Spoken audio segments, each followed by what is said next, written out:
I mean, we don't have crystal balls. We have no idea. We have no idea what's going to happen when a client relationship ends or doesn't end, right? Like you think it's the end of the world, and sister, I bet you're going to find another client to replace that within a month. Hi everyone, welcome back to the channel. My name is Michelle.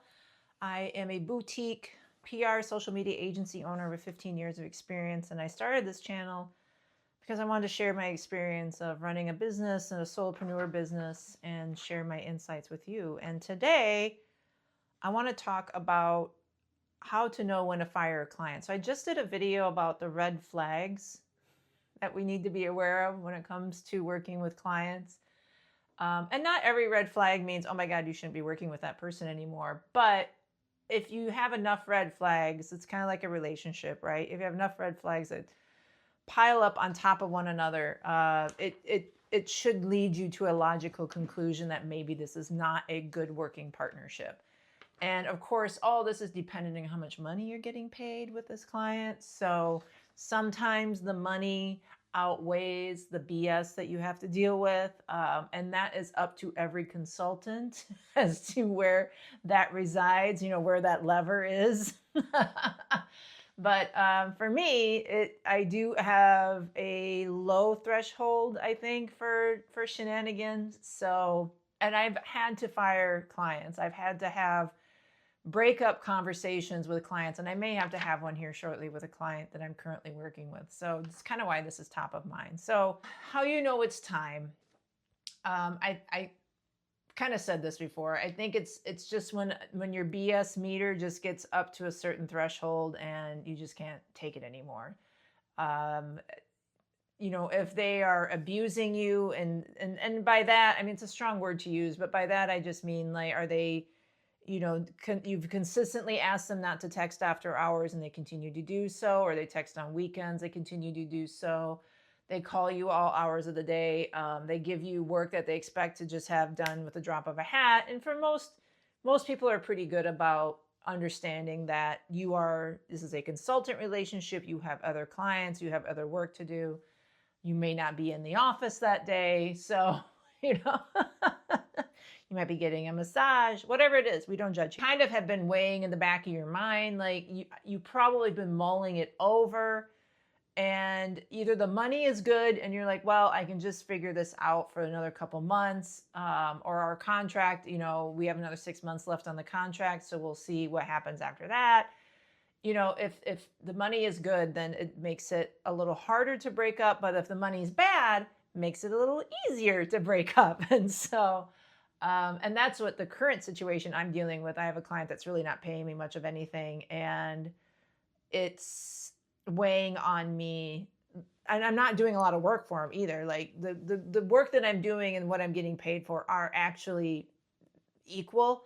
It's just that the pay compared to what my other clients are paying me is just really at the bottom of the barrel. It's like what I would have done 15 years ago. It's not, I would never take a client on for what I am getting paid with this client, but I was a sub under another contractor, and then that person went away. Like, it's a whole thing, right? So you try and keep your clients as long as you can, but sometimes it just doesn't work out. I think there's an opportunity cost of, maybe getting rid of a client that is weighing you down. And that's kind of what I'm dealing with right now. Like, if I didn't have this to deal with, is there opportunity costs where I could be taking on another client, where I would be freeing up some headspace, where I could look for other business or pay more attention to my current clients to make sure I'm giving the best level of service that I can, stuff like that. So you need to think about things like that. And I had a client that I think I've talked about in my past videos that I lost after 20 years of working with them, because I was an employer with them first, and then I became a consultant. So that's why I had the 20 years. But they were always a problem. They were always a problem.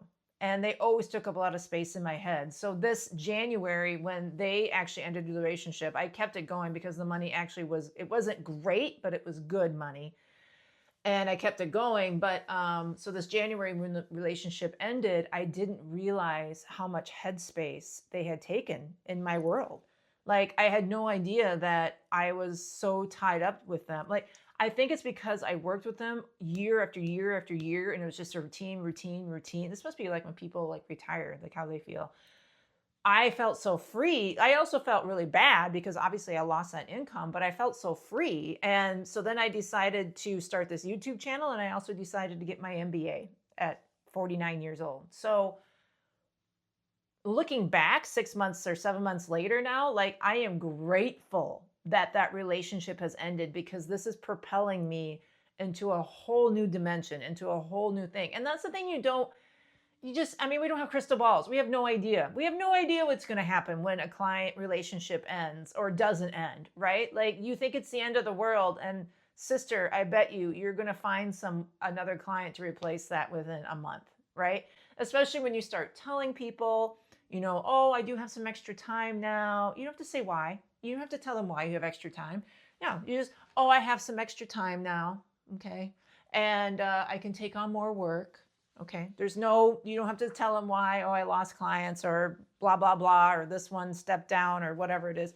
No, and it's short sentences. That's how you get business. Okay. I don't have contracts with a lot of my clients, and this client that I'm considering firing, I don't have a contract with them either. So that's the nice part of firing a client, is that you should give a notice 30 days, 60 days, whatever it is.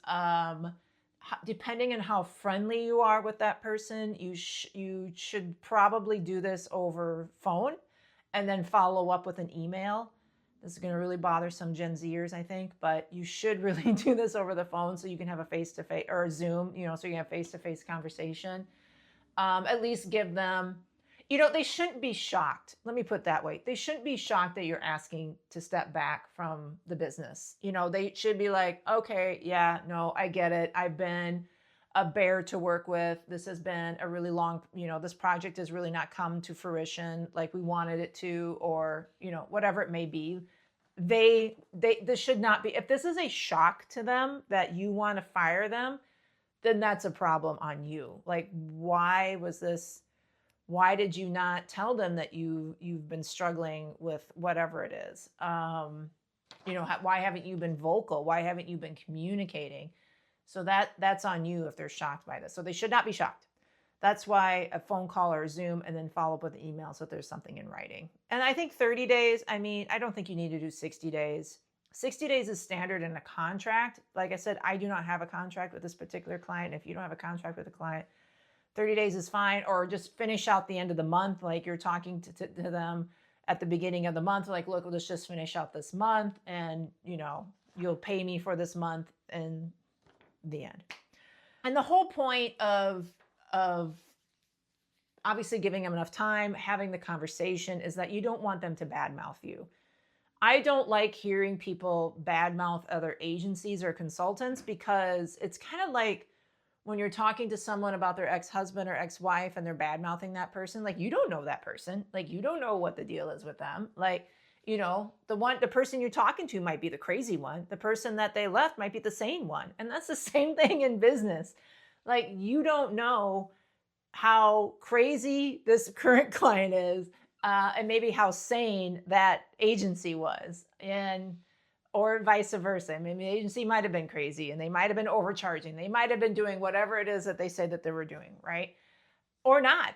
And you'll find out, and that's a red flag. I didn't even talk about that in my red flag video, but that's a red flag, that if someone badmouths another business or agency that they used to work with, to me, that's saying like, well, why didn't they get you the reports that you wanted? Or why didn't they do whatever it is that you wanted? Was it in the scope? Did you communicate to them about it? Did you have conversations about it? Like, did you ask them for it repeatedly, time and time again, and they absolutely never delivered? Like, right? So there's two sides to every story. And unfortunately, when you're talking with someone, you only hear the one side. But bringing it back, I don't want them to badmouth me either. I want everyone to end on a very simpatico and on a good note. I don't want them to be like, oh, I worked with, Michelle, and like, she didn't do this or whatever. I want it to be like, oh, I just wasn't prepared to work with Michelle, and she couldn't get this to me because I wasn't prepared to give her everything that she needed to, make my account, my social media account successful or whatever it is. So, or I didn't listen to her. Sometimes that's it too. You need to listen to your consultant. So that's how to fire a client. And I haven't done it very often. Most things just sort of end mutually where you're both like, yeah, it's time. And that's okay. So hopefully this video helped you. Drop in the comments below if you have any questions. Thank you.